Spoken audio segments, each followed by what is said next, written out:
Luke 22. The festival of unleavened bread, also called the Passover, was approaching, and the head priests and scholars of religion, fearing the people, kept looking for ways to kill Isa. Then Shaitan entered into Judas Iscariot, one of the 12 emissaries. And Judas went and discussed with the head priests and temple guards how he might betray Isa to them. They were delighted and decided to pay him.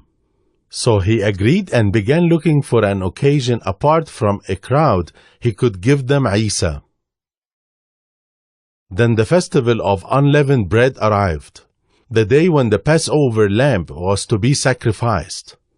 And Isa sent off Peter and John, saying, "Go and prepare for us the Passover meal." They asked him, "Where would you like us to do it?" He replied, "As soon as you enter the city, a man carrying a water jug will meet you. Follow him to the house he enters. Then say to the home's owner, 'The teacher asks, where is the guest room for me to eat the Passover with my disciples?' He will show you a large, furnished upper room. Prepare the meal there." They left and found everything just as Isa had said, and they prepared the Passover there. When the time came, Isa and his emissaries sat down together to eat. And Isa said to them, "I've been so eager to eat this Passover meal with you before I suffer. As for me, I won't eat this meal again until its fulfillment in the kingdom of Allah." Picking up a full cup, he thanked Allah for it and said, "Take this and share it among yourselves. As for me, I will not drink again from the fruit of the vine until the kingdom of Allah has come." Then he took some bread, thanked Allah for it, broke it in pieces, and gave them to the disciples, saying, "This is my body given for you. Eat this in remembrance of me." After the meal, he took a full cup and said, "This cup is the new covenant established in my blood, shed for you. But here, right at this table with me, is the one who will betray me. The Son of Man must go the way it was determined, but woe to the one who betrays him." And the disciples started asking each other which of them would do such a thing. Then they began to argue which of them was the greatest. But Isa told them, "Kings rule over the nations, and people with authority call themselves benefactors. But you must be different. The greatest among you should consider themselves the youngest, and the leaders servants. Who is more important, a person at the table or a servant? The one at the table, right? But I am here with you as a servant. You have stood by me in my difficult trials. So just as my Father has granted me a kingdom, I grant you the right to eat and drink at my table in my kingdom, and you will sit on thrones, judging the 12 tribes of Israel. Oh, Simon, Shaitan has asked to sift you all like wheat. But I have pleaded for you, Simon, that your faith should not fail, and when you've come back, strengthen your brothers." But Peter said to him, "Lord, I am ready to go with you to prison and to death." But Isa said, "Listen to me, Peter. Before the rooster crows today, 3 times you will deny knowing me. When I sent you out to preach, and had you take along no money, pack, or extra sandals, did you need anything?" "No," they replied. "But now," he said, "take money and a pack, and if you don't have a sword, sell even your cloak to buy one." Note that this scripture is about to be fulfilled in my life. He was classified as an anarchist. Yes, what's written about me will be fulfilled. And they replied, "Lord, look, here are 2 swords. And he said, "That's enough." Then he left as usual for the Mount of Olives, and his disciples followed. When they arrived, he told them, Pray that you don't yield to temptation."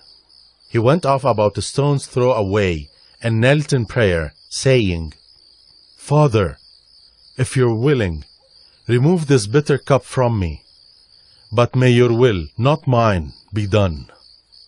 Then an angel from heaven appeared to him and strengthened him. Agonizing, he prayed even more fervently, and his sweat becoming like blood dripped on the ground.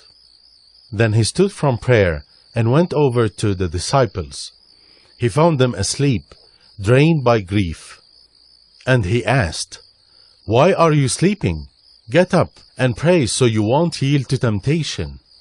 As Isa said that, a crowd arrived led by Judas, one of the 12 disciples, and Judas approached Isa and kissed him. But Isa said, "Judas, is it with a kiss that you betray the Son of Man?" When his disciples saw what was happening, they exclaimed, "Lord, should we strike with the swords?" And one of them did strike, cutting off the right ear of the high priest's servant. But Isa said, "Enough of this." And he touched the man's ear and healed him. Then Isa spoke to the head priests, temple guards, and elders who had come for him. "Why do you show up with swords and clubs, as if to capture a revolutionary? Every day I was in the temple with you, but you didn't seize me there. This is your time, when darkness rules." So they arrested him and took him to the house of the high priest. Peter followed at a distance. Then some of them lit a fire in the courtyard and sat around it, Peter among them. As he sat there, a servant girl noticed him in the firelight. She stared at Peter and said, "This man was with him." But Peter denied it, saying, "Lady, I don't know him." After a while, someone else saw him and said, "You're one of them." Peter responded, "Mister, I'm not." About an hour later, yet one more person insisted, "This fellow was surely with him. He's a Galilean too." But Peter said, "Mister, I don't know what you're talking about." Right then, while he was still speaking, a rooster crowed. And the Lord turned to look at Peter, and Peter remembered what the Lord had said, "Before the rooster crows today, you will disown me 3 times." Then Peter went out and wept bitterly. The men guarding Isa set about mocking and beating him, and they blindfolded him, saying, "Prophesy! Guess who hit you that time?" And in many other ways they continued to insult him.